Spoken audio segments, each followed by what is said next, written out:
There's a story that a lot of Irish people grow up hearing, usually passed down from a grandparent or an older relative.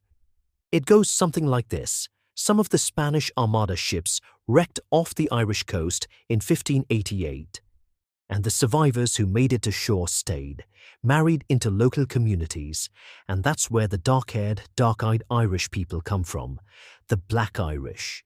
A bit of Spanish blood mixed into the Atlantic fringe. It's a satisfying story. It has history in it, a dramatic naval disaster, cultural mixing, identity. There's just one problem. Geneticists have now tested it properly, with ancient DNA and large-scale modern population data. And the Armada story is almost certainly not what's happening. Not even close. The real answer about where the distinctive physical traits associated with the Black Irish come from is older, stranger, and honestly more interesting than any shipwreck. Before we continue, let me know in the comments where you're watching from, and if this is your first time here, subscribe so you don't miss the follow-up to this one. First, what even is Black Irish? The term itself is slippery. It's not an official category. There's no genetic test you can take that comes back Black Irish. It's a colloquial label that Irish and Irish-American communities have used for generations to describe people of Irish descent who have noticeably dark hair, dark eyes, and sometimes a complexion that's olive-toned rather than the stereotypically pale freckled look most people associate with Ireland. The term appears more frequently in Irish-American communities than in Ireland itself, which is telling. Part of its function was probably to explain something that seemed to need explaining. Why some people from a country strongly associated with red hair and fair skin looked like they didn't quite fit that image. And that question is genuine. Ireland does have a real pattern of physical variation. The frequency of dark hair is notably higher in certain western coastal regions, parts of Connaught, parts of Munster, than in other areas. People noticed this. It demanded some kind of explanation. The Armada story stepped in to fill the gap. The Spanish Armada disaster of 1588 was real and significant. A large fleet sent by Philip II of Spain to invade England was routed by the English Navy and then devastated by storms on the return voyage around the British Isles. Dozens of ships wrecked off the Irish coast. Thousands of men died. Some survivors did make it ashore. What happened to those survivors is mostly documented, and it isn't a story of quiet integration into Irish communities. Most were killed either by local lords trying to avoid trouble with the English colonial authorities or by the authorities themselves. A relatively small number were sheltered and eventually made their way out of Ireland. The documented cases of Armada survivors who actually stayed and married into Irish families are few and scattered, not the kind of widespread genetic event that could produce a noticeable trait pattern across entire regions centuries later. Geneticists have looked at this directly. If there had been significant Spanish Armada input into Irish coastal populations in the late 16th century, you would expect to find genetic signatures consistent with Iberian ancestry appearing at elevated frequencies in those specific populations. Studies of Irish genetic data have not found this pattern in any meaningful way. The Armada theory, examined genetically, doesn't survive contact with actual data. This is where the story gets genuinely interesting, and it requires going back much further than 1588, much further. Modern population genetics has transformed our understanding of who the Irish actually are, genetically speaking, and the picture is layered in ways that no simple folk story could capture. The earliest inhabitants of Ireland after the last ice age were hunter-gatherers who arrived somewhere around 10,000 to 12,000 years ago as the glaciers retreated. We have ancient DNA from some of these individuals, notably from a woman found at Mesolithic layers in Antrim, whose bones date back roughly 10,000 years.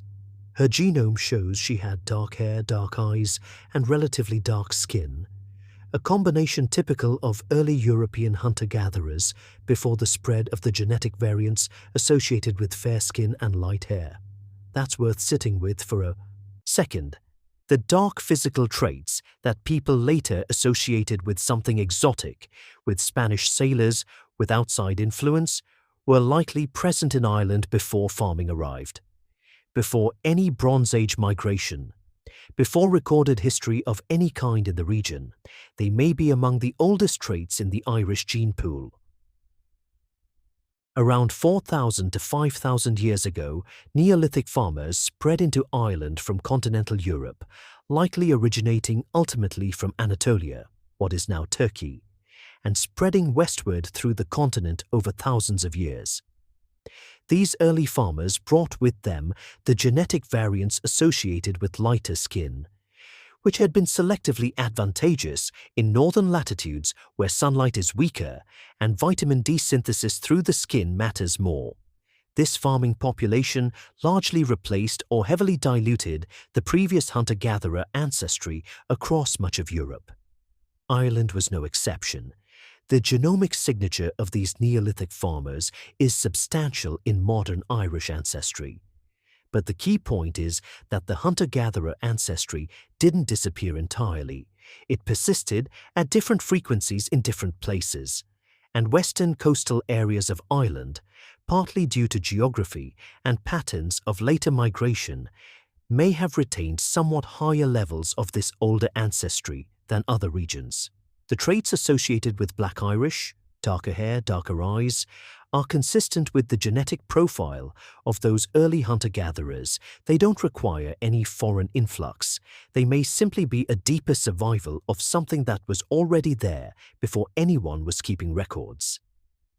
Around 2500 BCE, another massive population shift hit Britain and Ireland. Steppe pastoralists, people from the Pontic Caspian, steppe in what is now Ukraine and Russia, expanded westward with striking speed, bringing with them a set of genetic variants, languages ancestral to Indo-European, and a way of life based on herding and mobility. These Yamnaya-related peoples and their descendants, often grouped under the label Beaker people for their distinctive pottery, replaced a staggering proportion of the existing population in parts of Western Europe. In Britain and Ireland, studies suggest that within a few generations, the genetic ancestry of the population had shifted dramatically, steppe-related ancestry, coming to account for a large portion of the gene pool where it had previously been absent. Modern Irish people carry all three of these layers: the old hunter-gatherer ancestry, the Neolithic farmer ancestry, and the Bronze Age steppe ancestry. The proportions vary across the island, and the physical traits that appear in any given person reflect which of those layers they happened to inherit more strongly. Dark hair and dark eyes in an Irish person aren't a sign of Spanish influence. They're more likely a sign of ancient hunter-gatherer ancestry expressing itself across thousands of years. Here's the thing though. There is a genuine genetic relationship between Irish and Iberian populations, just not from 1588. It goes back much further. The early farmer populations that spread into Ireland did pass through or originate partly from regions that include the Iberian Peninsula. There are also genetic studies showing elevated shared ancestry between Irish and Basque populations specifically. The Basque people of northern Spain and southern France being one of the populations in Western Europe that retained the highest levels of pre-Indo-European ancestry, the kind that was widespread before the Bronze Age steppe expansions. So there is a real ancient connection between Ireland and Iberia. But it's not about sailors in the 16th century. It's about population movements that happened 4,000 to 6,000 years ago. The Spanish connection that grandparents were gesturing at with the Armada story may have been, in some garbled way, a folk memory of something real, just compressed across thousands of years into a single dramatic historical event that could actually be named. There's something worth acknowledging about why the Armada story stuck so well. For Irish communities, particularly Irish American communities navigating questions of identity and belonging, having an explanation for physical difference that pointed to a specific historical event, a story with a date and ships and drama, was useful. It kept the variation inside the narrative of Irish identity while giving it an origin that felt grounded and specific. The genetic reality is simultaneously more complicated and in some ways more expansive. The dark-haired Irish person isn't connected to 16th century Spain.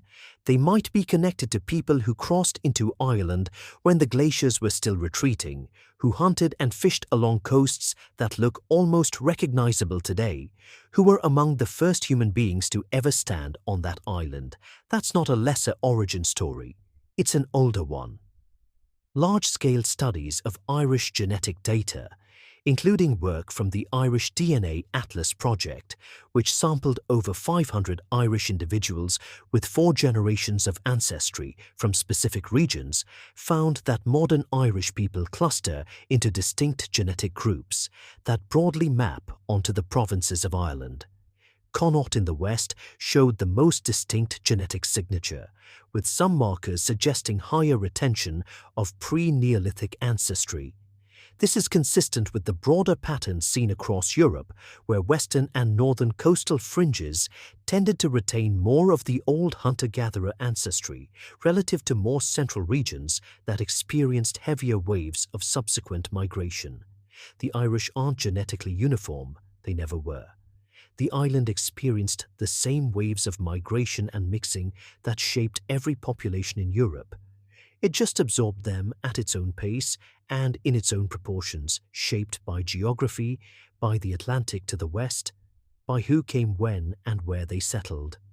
What genetics keeps telling us, in case after case, is that the stories populations tell about themselves tend to be compressed.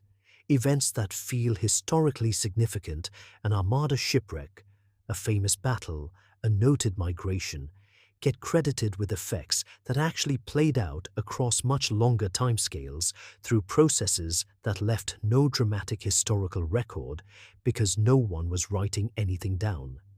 The Black Irish, to whatever extent that's a coherent category at all, are most likely carrying forward a genetic legacy that predates anything historians have ever described about Ireland. Their dark hair, their dark eyes, those traits were there before the Celts, before the farmers, possibly before anything we'd recognize as Irish culture existed. The shipwreck story is a good story, it just happens to be the wrong one. If you found this breakdown of what the genetics actually says useful, please subscribe. We cover this kind of population history and ancient DNA research regularly, and the next one builds directly on some of what we looked at here. And if you want to help support more of this research-based content, the link is below.